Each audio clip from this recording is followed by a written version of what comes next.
Love is more than a rush of a feeling. Love is sweet labor, fierce, bloody, imperfect, life-giving, a choice we make. And when we choose to take a fraction of that kind of love that we have for our closest people and extend it out into the world, love for others, love for opponents, love even for ourselves, that is when love becomes revolutionary.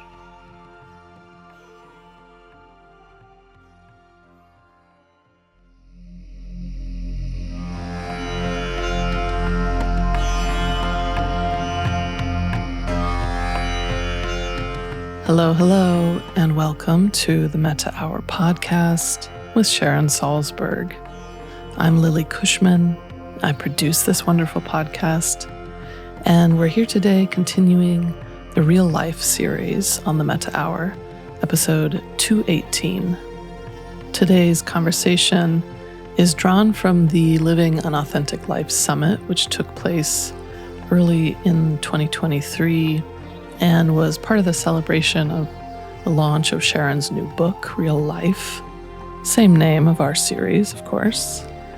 And today's recording is from day 4 of that summit and features Sharon in conversation with Valerie Carr.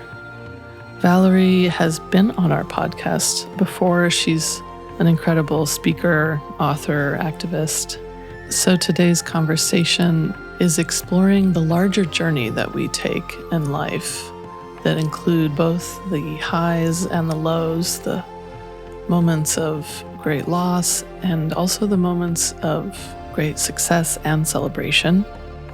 This conversation starts off with some of the background of Valerie's work, how she was inspired into justice work through the loss of her uncle in the wake of 9/11, and a lot of her work centers around the power of storytelling. In particular, how storytelling can connect us, how it can promote empathy, and really pointing to the necessity of community through storytelling. She and Sharon speak about grief and how that has inspired her project, the Revolutionary Love Project. They also speak at length about wonder and magic and the power of love, both to meet people in our lives, to break down barriers and foster greater understanding, but also how we relate to unseen parts in ourselves that we perhaps don't yet know. So this is a juicy conversation, and Valerie's work is incredibly inspiring. So let's jump into the episode. Sharon Salzberg and Valerie Carr.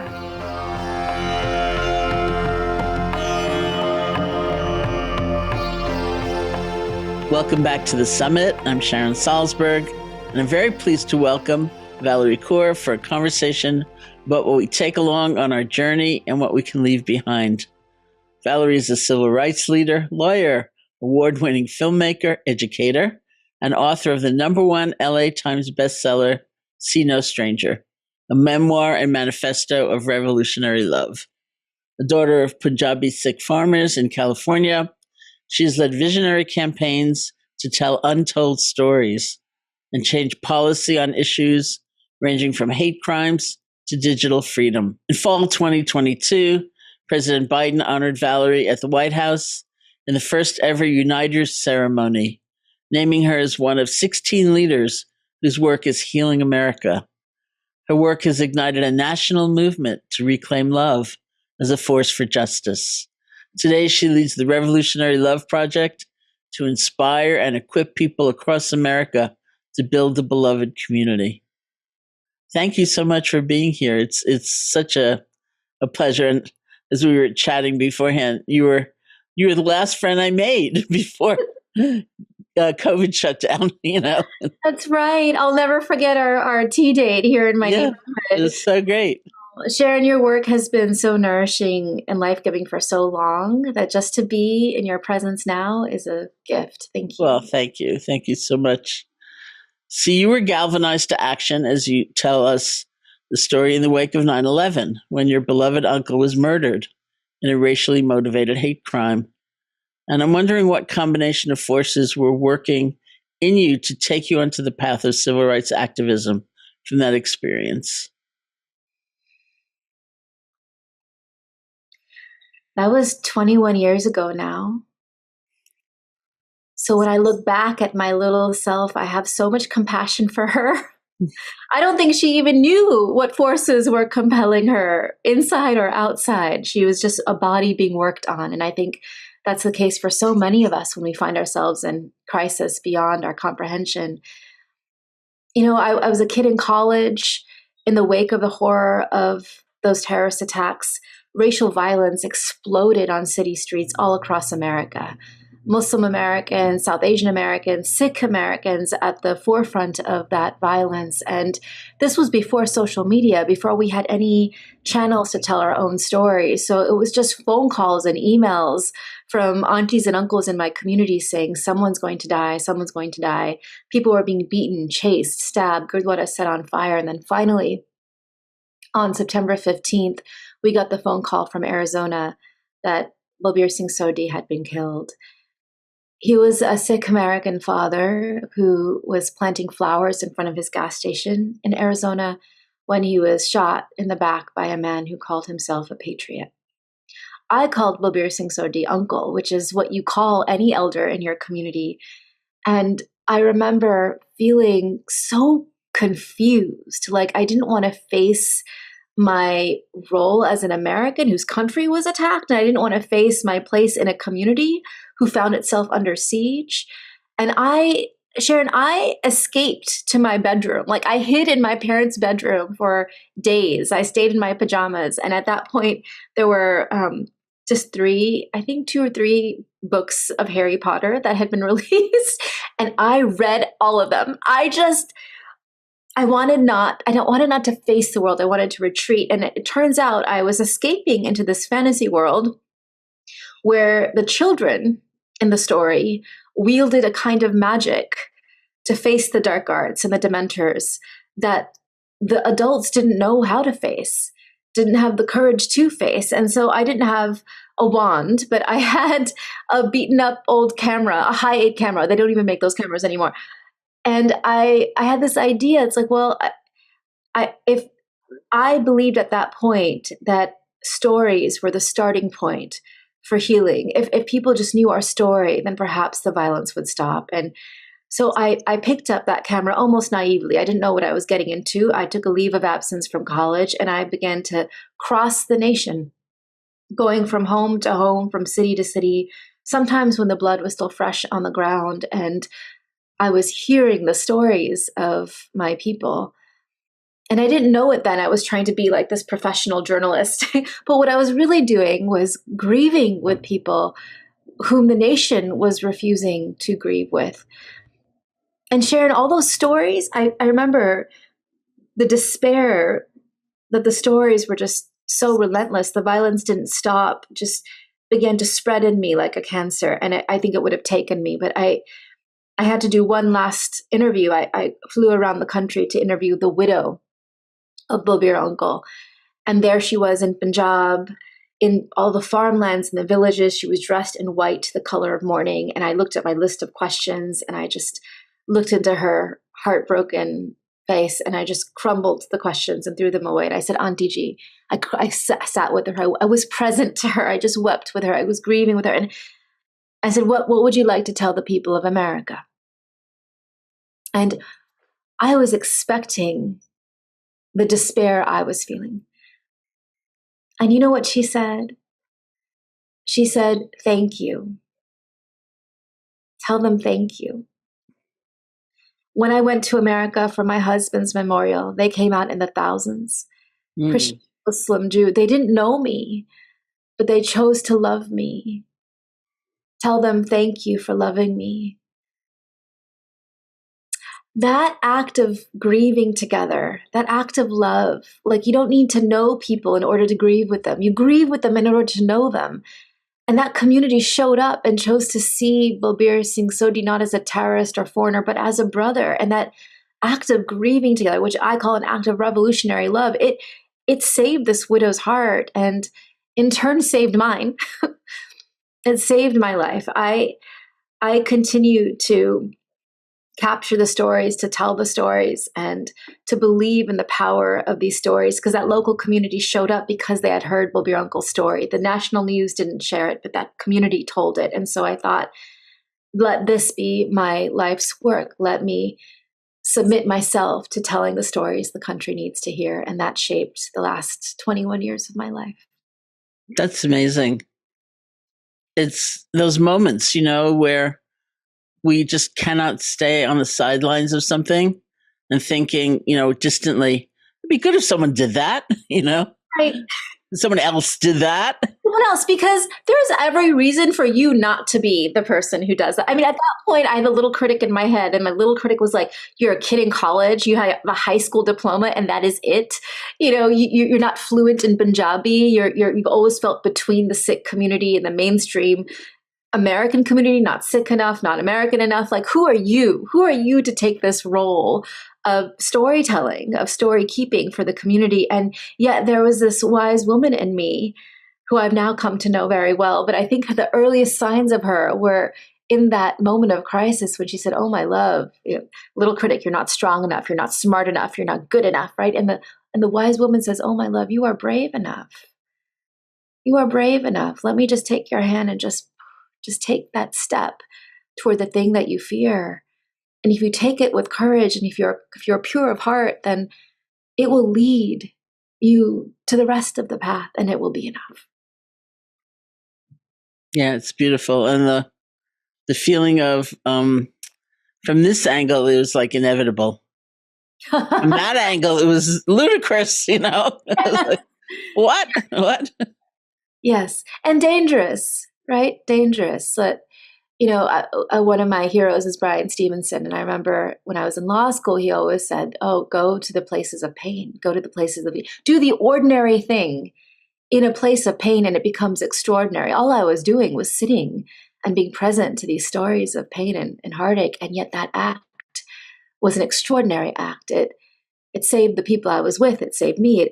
It created community solidarity bonds that then could grow and expand. And I think that is the call that we're all hearing now, right? We're all being called in some way by the crises of our time. And so what does it mean for us to soothe that little critic when it rears its head, and to turn to the voice of deep wisdom inside of us who says, oh, my love, you are enough. Just do the one thing, and it will lead to the rest.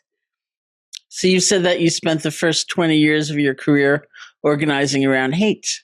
And now you want to organize around love. Yes. Right. That's where the path has led me. Uh-huh. For decades, because I discovered the power of our stories, I said, well, I need to now open my heart to the stories of other communities that I needed to hear. So I spent a long time listening, learning, understanding the stories of the Black community in this country. And I began to understand that anti-Blackness in America is the root of all of the kinds of hate that my people were experiencing, and that the only way to dismantle white supremacy is to center Black lives. So now my campaigns around hate were like, all right, Black liberation is necessary for collective liberation. The Black and Sikh struggle is side by side. And then I kept listening and kept learning, and I was sitting at the feet of Indigenous elders. And it was very hard because I always told the story of the American dream, that my grandfather had come in 1913 and made the impossible possible. But if I just move that timeline back a few decades, there is blood in the farmland that my grandfather farmed. That California is the home to the largest, most documented campaign of state-sanctioned genocide, and that I could no longer tell my story beginning then. I had to begin it in Indigenous memory. Mm-hmm. And when I did that, I began to tell myself a new story of America, that all of the pain that we experience now is not aberration. It's a continuation of racial violence that has long plagued the soil. And if we are to tell a new story, we must begin with Indigenous memory, Indigenous wisdom. So now I am, okay, center Black lives, begin with Indigenous memory, lead with Indigenous wisdom, and always make sure there's space for women of color who are sure to not leave anyone behind. We carry so many identities within us. We have a sight that I think ought to be prized. And this is really important, make sure there is space for those who identify as white. not just to be allies or witnesses or reckon with their own privilege, but to say, no, you are redefining the meaning of whiteness. you are redefining whiteness so that it's no longer synonymous with domination or complicity, but to be an accomplice. What if being white meant to co-conspire with us to remake a multiracial democracy? So these were my elements for how to build campaigns of solidarity. And the more I led with this kind of vision of solidarity, the more that I saw the power of love to keep those bonds. Shallow solidarity is rooted in the logic of exchange. I show up for you, so you show up for me. But deep solidarity is rooted in love. I show up for you because I love you. And that kind of love lasts long after the media cameras leave. Like, that kind of love is the kind of love that will sustain our movements for justice, not just for a few months or a few seasons, but for years, for decades. And that's what we need now, as we're in this transition as a nation, as we're in this transition as a species. So it was after I had become a mother and I began to really reassess my own definitions of love and began to learn from how my mother always loved. It's like, oh, love is more than a rush of a feeling. Love is sweet labor. Fierce, bloody, imperfect, life-giving, a choice we make. And when we choose to take a fraction of that kind of love that we have for our closest people and extend it out into the world, love for others, love for opponents, love even for ourselves, that is when love becomes revolutionary. It has the power to transform the world around us. So now my life is devoted to revolutionary love. It's beautiful. I want to go into that in some more depth in a minute, but I'm so struck by that image of you going to visit a grieving widow and basically listening. Yeah. Being present, not offering advice or trying to fix it or using a kind of doctrinal idea like, this was meant to be or whatever. Right. And also not inciting even more agony, through your own, say, emotional need for receiving something in terms of anger and rage. It's like you really appeared and you were just like you were the space within which she could have her own process. And that's very striking as you're talking about building alliances and community. I think it's because when I was so young, right, I didn't have the words, but thank God I didn't, because I had to be silent. I had to be quiet. And all these years later, now I realize I had the opportunity to learn at a young age what grieving with consists of. That there is no fixing grief. There is only bearing it. And only by bearing it together do we survive it. There are no right words, right? There are no perfect words. If you need words, you say, you are grieving, but you are not grieving alone. Because that kind of violence, it tears open a hole. It's like a black hole. It sucks in language and meaning in all sense. And whenever we show up and try to make sense of it, it rings hollow because there's no making sense of this kind of mass violence, mass suffering. And when people have just survived it, it's like you're sitting on the edge of that black hole and you're about to be sucked in. And the only way that you don't fall in is if someone is holding your hand. That's all it takes. Oh, my love, you are grieving, but you're not grieving alone. Stay in the light. Stay with me. Let's cry together. Let's process together. And that is how that energy starts to become like a body that's moving through you. Through the tears, through the shaking, through the murmuring. And the person next to you is like the safe container for that processing. And I have understood that grief and transition are very much in parallel, because in grieving, you're becoming something new. You'll never be the person you were when you had that beloved that meant so much to you, that thing or that person. But in grieving and processing, you're allowing yourself to become something new. Without it, a new way of being in the world, a new way of orienting to the world, not necessarily better, but different, and perhaps more enriched because you've gone through a process that is the human condition that allows then you to have the wisdom to go and sit with somebody else who is grieving that deeply. Sharon, I was just in Merced a few months ago, and I was with a family who had lost a baby, an 8-month-old Aruhi, along with her parents and her uncle, who had been kidnapped at gunpoint, and their bodies were found in the orchard. And they don't know the motive quite yet, but this happened, to a community that has long survived this kind of violence. And what do you do when it's a baby that has died, right? There are no right words. I entered that space, and instead of one widow in white, it was like the whole family was in white. There was so much grief. It was so palpable. And all I did is I brought a little baby kara for Aruhi to wear when she is cremated, to say she's not alone. She's still a daughter of the Guru, and she is loved, and she's beloved, and she is returning to the oneness that always is. And that act of just saying that she is our daughter too, and you are our family too, and we are grieving with you, just the tears, the coming together, the surviving it, the surviving it, the surviving it, and the becoming new as we survive it. May we all be able to find that in ourselves now. You reminded me of this very famous parable in the Buddhist tradition where a woman lost her infant child. They died, and she couldn't acknowledge that. And so she carried around the little baby's corpse and kept asking great seers and pundits and people to please heal the baby, bring the baby back to life. So she came to the Buddha, and the Buddha said, "Oh, I can do that." And she was ecstatic. And then he said, "There's just one thing.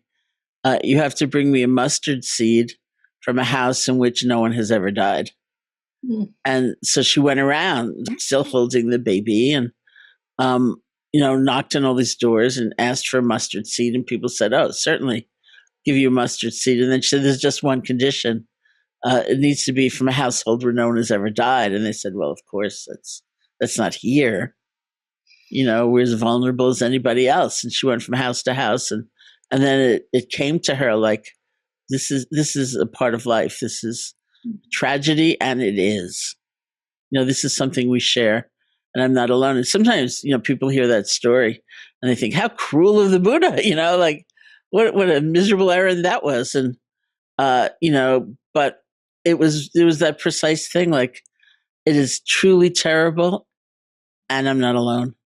Mm. And so she was able to let go of the body of the baby and, pursue her own spiritual life. And as these stories always end so happily, she became fully enlightened and was, renowned everywhere and all of that, and on the one hand, it seems cruel. I can see that, but it is the most powerful healing agent we have to understand that we're not alone. And I think it's just really important. So if I think of a journey, like your journey from being motivated more from hatred to being motivated by love, that is a very powerful question. Like, what do we take with us and what do we leave behind? And I think one thing we take with us is a new sense of community that's ever renewing. And we leave behind many things, that maybe served us once and don't serve us anymore, or were less complete understandings of life and strength and aloneness and community and on all of that. So it's a very powerful question for me always, like, what do we take with us and what do we leave behind? It's so beautiful. I love that story. I think I probably first learned it from you and I hold it close to me, and I understand the resistance to accepting it, because my children are small. They're 4 and 8.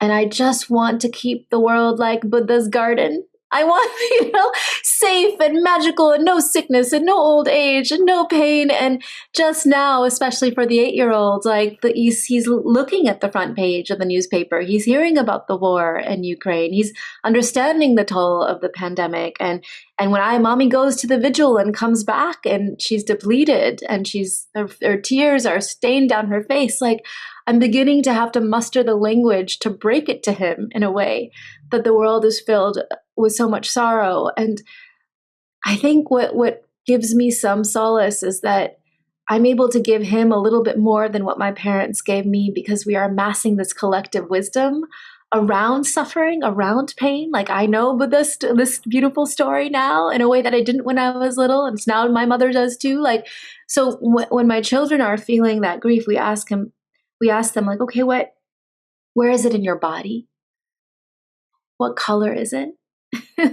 What shape is it? And now my son's like, Mommy, it's blue, it's a triangle, it's pulsating, it's right here. I'm like, great.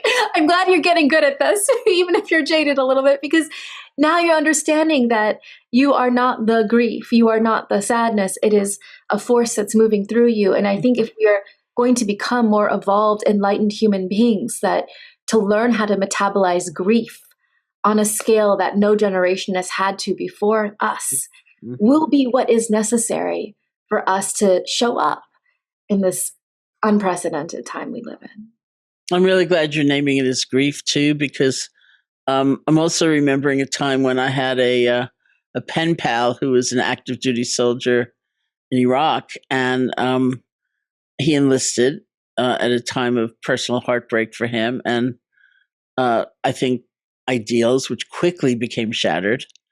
And he wrote to a magazine, Buddhist magazine, and he said, I was kind of interested in meditation before I went into the service.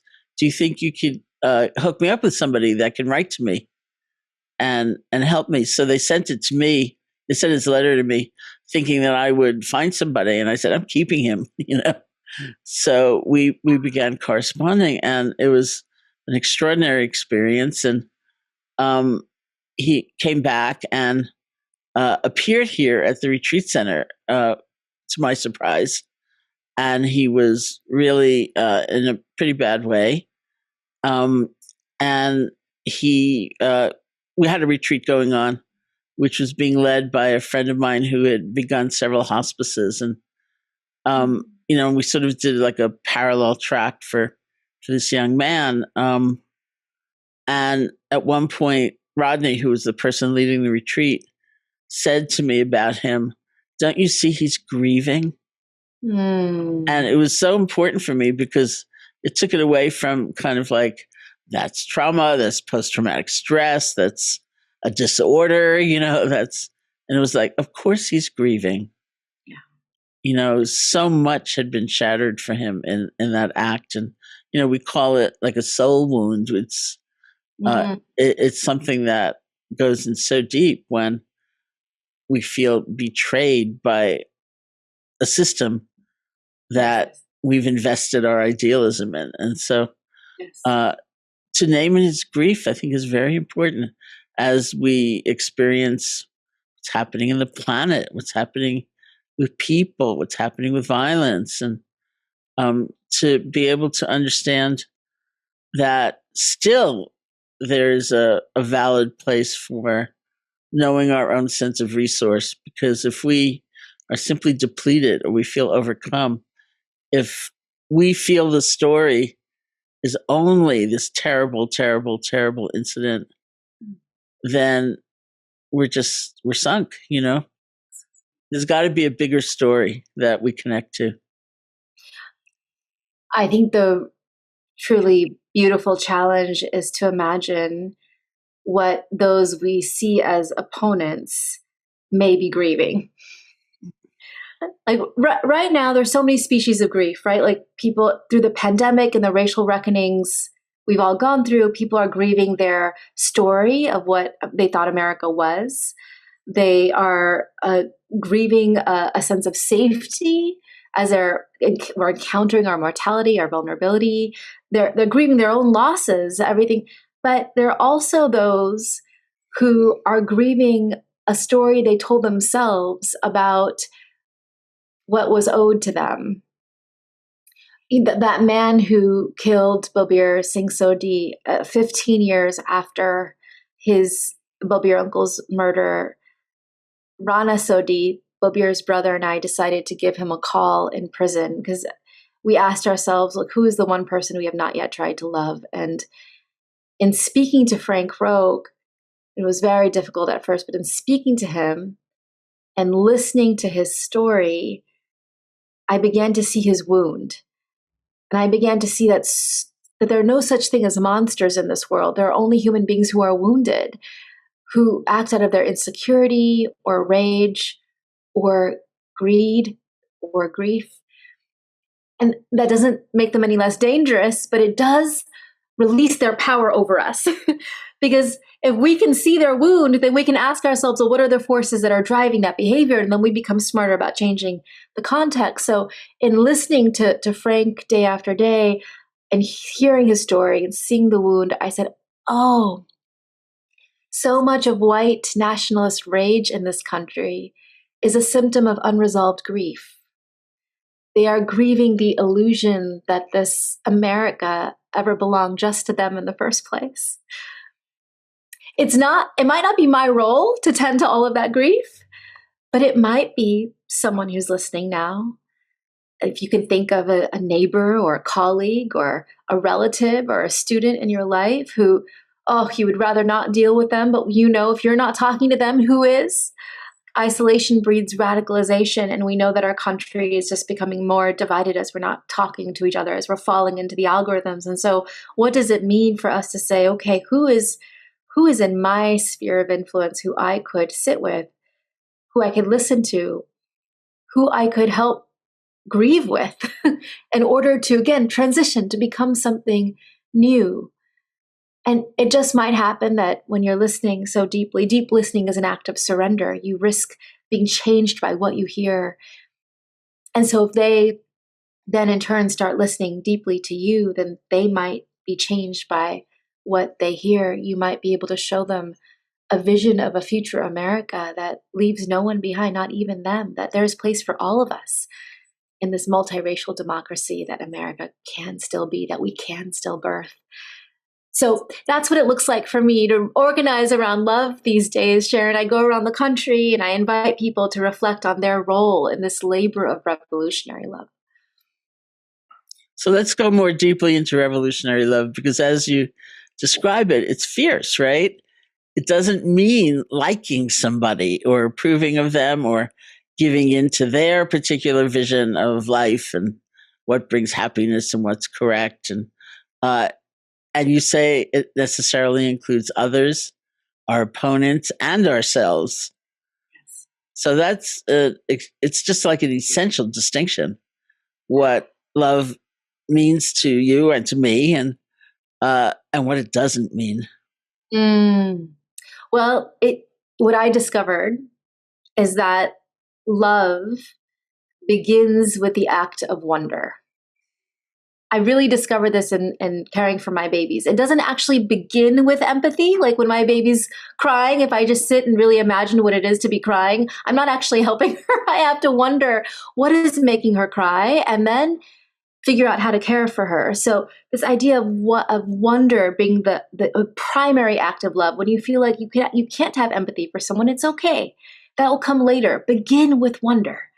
And the practice I'm inviting people into is this, like, imagine that you can walk down the street, and as you're looking at the faces, even under the masks, you look at the faces, say, sister, brother, sibling, beloved. And when you are doing that, you are retraining your eye to see all others as kin. You can say to anyone, you are a part of me I do not yet know. It sounds very simple, but who we see as one of us determines what we do, like whose pain we recognize, what grief we let into our heart, what policies we support, what leaders we elect. I mean, demagogues succeed in their agendas in dehumanizing entire groups of people when they shut down our capacity to wonder. So to begin with wonder, you are a part of me I do not yet know. So what does that mean? To love others is to see no stranger, to wonder about others, to grieve with others. And then when you grieve with someone, you have information for what you might be able to do to care for them, to fight for them. So love for others is see no stranger. Love for opponents. How do you love your opponents? that practice I call tend the wound, but it begins with tending our own wounds.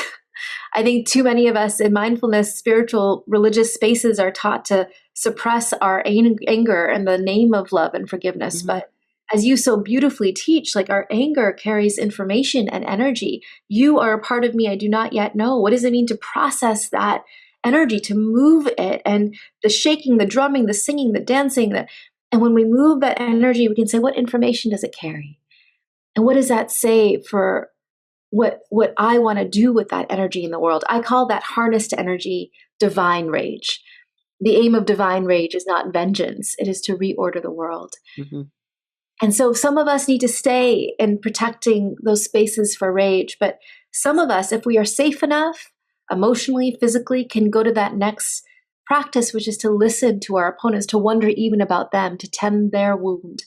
And when we do so, we can gather information for how to reimagine a context, an outcome, a future that leaves no one behind, not even them. So see no stranger is how we love others. Tend the wound is how we love ourselves, and how we love our opponents. And social justice reformers from Gandhi to King to Mandela, they taught us a lot about how to love others, how to love our opponents, not so much how to love ourselves. This is the feminist intervention. This is the work of your beautiful friend and my hero, Bell Hooks.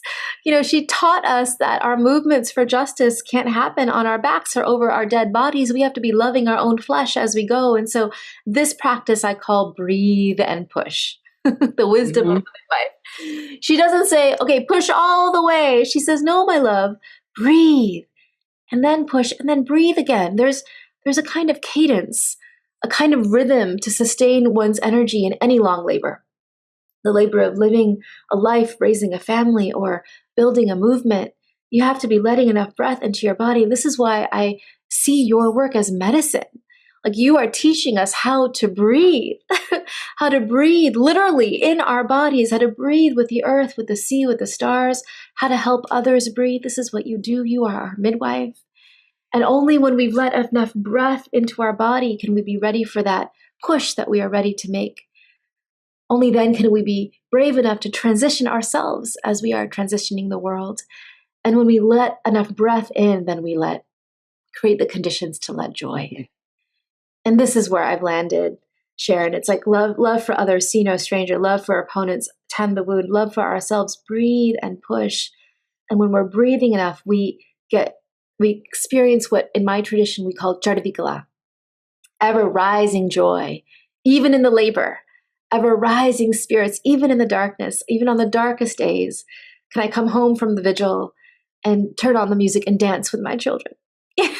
When the world gives you no reason for joy, can you put your body in a place where you're moving, where you're reminding yourself that the smile on your child's face is delightful and beautiful, and so is the tree outside the window. When we drop into the present moment, when we let enough breath in, we can't force joy, but we create the conditions to let it find us.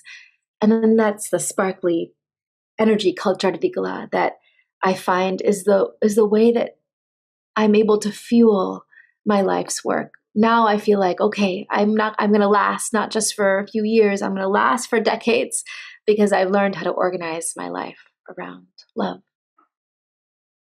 Well, it's really beautiful. There are a couple of things I want to take up. I was very taken when you used the phrase, if you're safe enough, in terms of listening, because one of the things I've seen in teaching loving kindness meditation is how we tend to conflate love as though it only with action, as though it only has one face, and so people say, well, I don't know about that loving kindness thing because then I'll have to let them move back in. Then I'll have to give them more money. Then I can only say yes. Then I can only allow, or I can only visit that person in jail. I've heard a lot of stories. And it doesn't mean that. It's not a dictum about a certain specific action we must take. It's about a heart space and it's about inner freedom. And there's a lot of discernment that comes in. Is it safe to go there? What about the balance of, say, compassion for yourself with somebody else? What about a sense of realistic limits? What about wisdom of all kinds? And that's very important to understand that love doesn't make our lives smaller. like Yes. predetermined. You must smile, you must say yes. It opens our lives. It gives us a lot of room to move. And we'll see where that action seems best, best taken. I remember talking about this at our tea date. Right Yeah. It's like love for a opponent. Yes, this is it. It's if you have a knee on your neck, it's not necessarily your role to look up at your opponent and try to wonder about them or listen to them or love them. No, my love, your role is to stay alive, to take the next breath. That's your revolutionary act. But if you are someone who is safe enough, brave enough to tend to those kinds of opponents, we need you now. We need you in the labor. And so the practice I invite people into is, okay, allow yourself to picture in your mind's eye the face of an opponent. And as you do so, notice what's happening in your body. Just picturing their face. If you are noticing a lot of activation, like maybe your throat feels like it's closing and your heart starts to beat a little fast, maybe your belly clenches, maybe your fists. If you're noticing a lot of activation, then that is information for you. Your body is text. Your body is telling you this might not be the moment in your life. It might not be your role to reach out and listen to that opponent. Your role is to tend to your own wound, to process that trauma. Perhaps your revolutionary act is to give someone else permission to tend to those opponents. That's revolutionary enough, because you are just preserving their humanity. And in doing so, you're preserving your own. So give someone else permission to reach out to them. But if you picture that face and you notice a little bit of activation, like it doesn't feel quite good, it's a little uncomfortable in your body, but there's enough spaciousness inside of you to wonder about them. Again, you don't have to like them, empathize with them, feel them, not right now. Just to wonder, why? Why do they say that? Why do they do that? Why? And you really want to know why. Then that is information that you might be ready to engage in a process of listening, of exchange. And here's the thing, human beings mirror each other, right? If you come out with daggers out, they'll come out with daggers out. But if you come out, you're really wondering why, at first they'll be confused and daggers out, but then they might start wondering about you too. They might want to hear your story too. And when that happens, it's like a portal has opened up. It's magic. And we don't see that modeled in our culture at all, right? Not in our media landscape, not in our political landscape, but it's in the spaces where diverse communities come together, in schools and workplaces and neighborhoods. This is why so much of my work these days are going to those potential containers for beloved community. Can you create a portal where you're sitting and having an exchange, and that deep listening creates the previously unimaginable possibility of reconciliation? And I believe, Sharon, that if we can do that, that's block by block work, heart to heart work. If we can do that in the spaces between us, then perhaps we can amass the collective wisdom to transition the nation at large. The work of forgiveness, the work of apology, the work of repair, that's only going to happen from the bottom up. That's what Dr. King called a revolution of values, the lasting revolution, the quiet revolution. That's the revolution that we are building when we talk about revolutionary love. It's funny. I sometimes have talked about spending an afternoon with this man, Miles Horton, who was the founder of the Highlander Folk School, where many of the civil rights and early environmental activists trained, basically, in different nonviolent techniques. And we talked about, meditation, which he wasn't particularly interested in. But I said to him, what do you do? Because you must do something. That life was far from easy and was threatened and so on. And he said, I go look at the mountains. I just look at the mountains. And then we talked about loving kindness meditation, which is so much kind of my thing. And he said, oh yeah, Martin Luther King Jr. used to say to me, you've got to love everybody. And I'd say, no, you don't. I don't. I only have to love the people who deserve to be loved. And Marty would laugh and say, no, you got to love everybody. And I have not very often told that story. I've written about it very occasionally. And often when I have told it, somebody raises their hand and says, well, look what happened to him. He was all for love and look what happened to him. As though there were cause and effect there. As though if he'd been full of hatred and vitriol and vengeance, he would have been safe. So we have very distorted ideas of love, actually, and how it weakens us instead of strengthens us. And that's also a very powerful reflection. It has never been safe to stand in love in any era, in any culture, in any generation. It has never been safe because if you take the kind of love that we have in our domestic circle out into the world and imagine that we could build a society where we treat everyone as kin, that all of those institutions that are built and preserved and profit from a hierarchy of human values start to fall apart, don't they? We're in a moment where every institution we have inherited from the old order needs to either be dismantled, reformed, or reimagined. And we need to do that work. We need to transition it, and not just the big systems, criminal justice reform, education. No, like your school, your church down the street, your yoga studio, your work, your industry. Like all of us are in a position where we can look at the institutions we are part of and know that we have a role to play that no one else can play. And yes, it's not safe because the love ethic is inherently disruptive, but only through the disruption are we able to birth the new. Imagine a beloved community where every person who walks through the door is known, is seen, is dignified, is welcomed.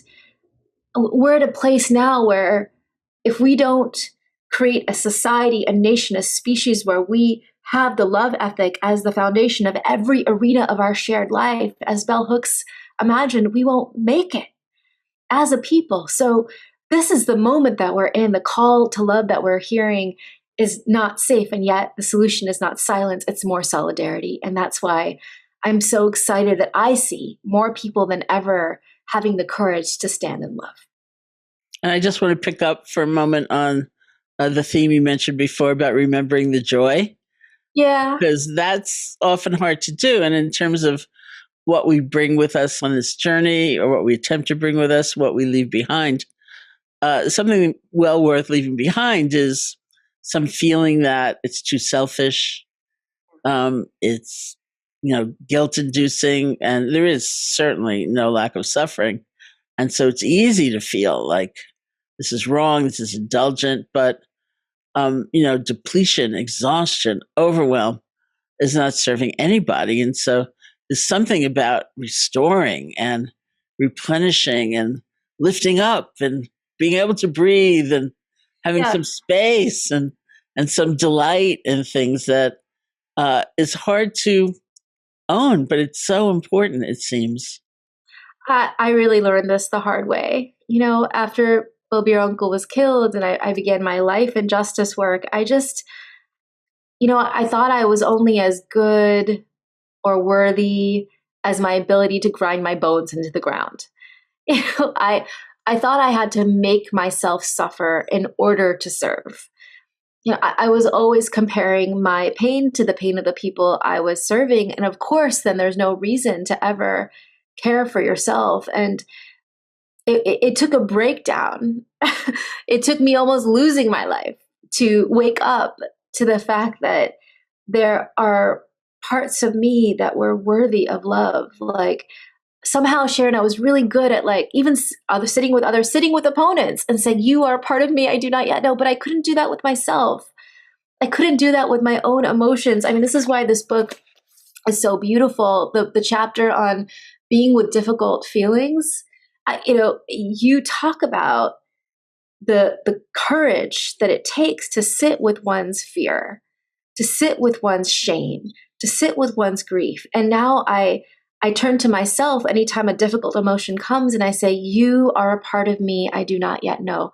Can I wonder about you? Can I wonder what you have to teach me and what information you have to give me? You don't have to like rule what I do next. So I don't have to act out of the fear or out of the rage. But if I can create enough spaciousness to wonder about myself, to listen, then I can then take that information to the wise woman in me and says, okay, now with all this information, what do we do next that takes one more step to the light? I think that is how I finally, after my breakdown, I moved my family to the rainforest for a year. This is a gift that very few women of color or activists are ever given. Like I had a room of my own. And that's where I began to write my books, Stranger. But really, it was a way to save my own life because I could finally wonder about all those parts of myself and treat them with compassion and soothe them like my own beloved child. I could finally take a deep breath. Being in the rainforest is like being in the womb of the earth. It's warm and wet and safe and generative. And I was able to breathe more deeply than I've ever breathed. And now, Sharon, I feel like I'm back in the country and I carry the rainforest inside of me. I know how to breathe now, and I will know how to last now because I've finally begun to learn how to love myself. It's really so beautiful. And if we take anything with us on our many journeys, let it be some inkling of that, that is worth pursuing. Yeah. Well, thank you so much for all your work and your passion. And I love that you're the last friend I made in real time, in real physical presence. Me too. Me too. Arundhati Roy had this gorgeous image of the pandemic as a portal, right? Like, who do we take with us? And thank God I met you and could take you with me to the other side. And yeah, let us take, what do we leave behind? And who, not just what do we take with us, who do we take with us? Yeah. So may we all take with us the people who are our midwives, who can remind us to breathe when we forget, who can inspire us to be our best selves. And thank you for being that for me. Well, thank you so much, really, for everything. And I don't know if there's any reflection or practice you want to leave us with, or if the one you did earlier was that, I will leave you with one because, I talked about the little critic in my head, really loud, like loud squawking bird. And what has helped me is actually to envision and imagine the wise woman in me. And you have this gorgeous rain practice that Tara Brach and you both teach, and I'm like, oh, that's what the wise woman does. When I conjure her voice, this is how she speaks to me. She's asking what my body is carrying, what emotions, and investigates them, and then nurtures them. And so, finding the wise woman in me is how I really. It's my most vigilant spiritual practice. And so, I want to offer a very simple practice to invite people to find the wise woman or the wise one inside of them. So I invite you to place your feet on the earth, and you can just let your body soften. You can close your eyes for a moment and take a deep breath in, almost as if you are taking the breath from the earth itself. Let it come. Good, let it go. Nothing to do but be here right now. And I invite you to take a sense of curiosity as you give your body a brief scan from crown to toe. So starting with your head, just noticing sensation, what you are carrying now in this moment. Notice your head, space between your eyebrows, your throat, your heart space, your belly. And as you continue down, just notice the impact, the physiological impact of listening to this conversation between Sharon and me, how that is showing up in your body.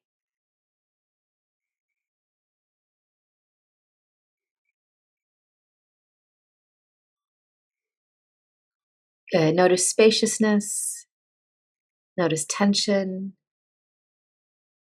Without trying to change it, just observe it. Good. And now I ask you, if there is a physical location in your body where your deepest wisdom resides, where would it be?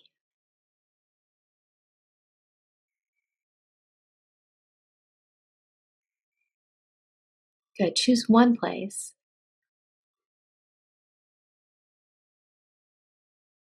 And if it's available to you, you can very gently place your hand there as if you were touching your own most beloved.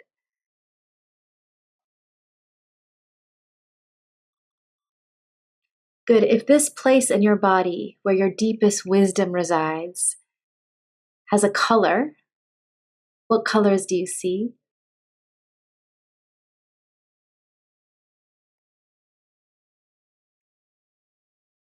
Good. And if your deepest wisdom has a shape, animal, object, or landscape, what shape does that wisdom take?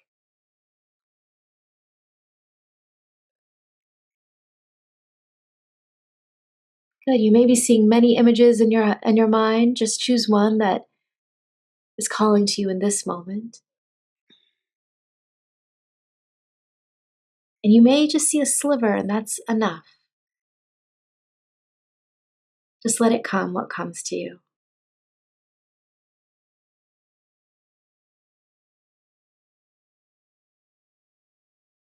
Now, once you have that shape, I invite you to take another deep breath from the earth itself. And when you take a deep breath this time, imagine that you're sending breath to this place in your body. Let it come. Let it go. Let it come. And with every breath, imagine that this wisdom inside of you is becoming more vivid, more colorful. The lines are becoming more clear. It's becoming more solid. Let it come. Let it go.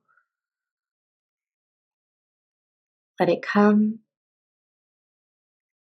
And when that wisdom, when that shape is the most vibrant it can be, I invite you just to relax and rest in it. This deep wisdom in you has been waiting for you to get quiet enough, to get still enough to listen to it. This deepest wisdom within you has information that you need to be brave with your life now and next. I invite you to spend the next minute just listening. It may come in words or feelings, but let yourself receive.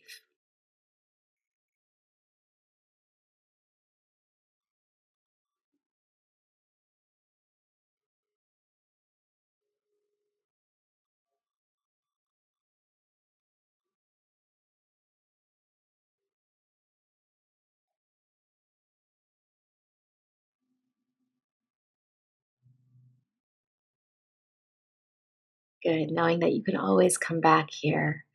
I invite you to take your cupped hands and you can whisper what you heard into your hands.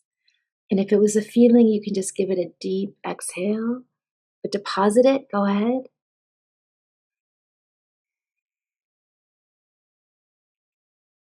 Now you can almost show it like you're carrying some shimmering golden wisdom in your hands. Imagine that. And now I invite you to take those cupped hands and press that wisdom into your heart. And imagine it just flowing down the rest of your body as if flowing down all the veins in your body into the earth where it is nourished and up again. Let it pulsate inside of you. Let wisdom guide you and keep you. May you be safe and sustained by this love. May you know that you have everything you need already within your heart to be brave with your life. Let it come and let it go.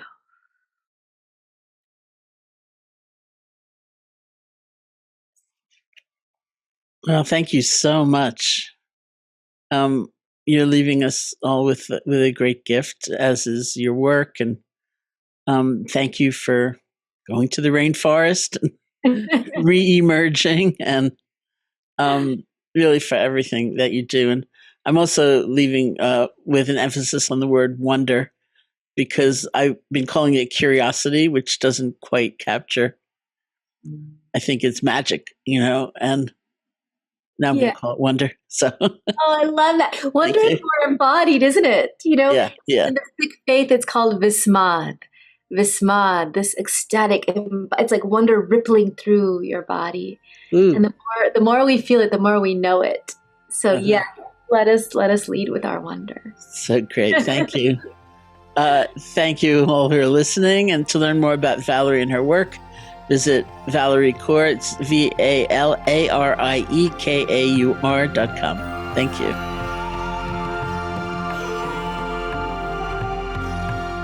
Hey folks, thanks for listening. If you'd like to learn more about Sharon's work, her virtual offerings, classes, courses, really all things Sharon, you can visit her website at SharonSalzberg.com. This has been the Metta Hour podcast from the Be Here Now Network. May you be safe, may you be happy, may you be healthy, and may you live with ease.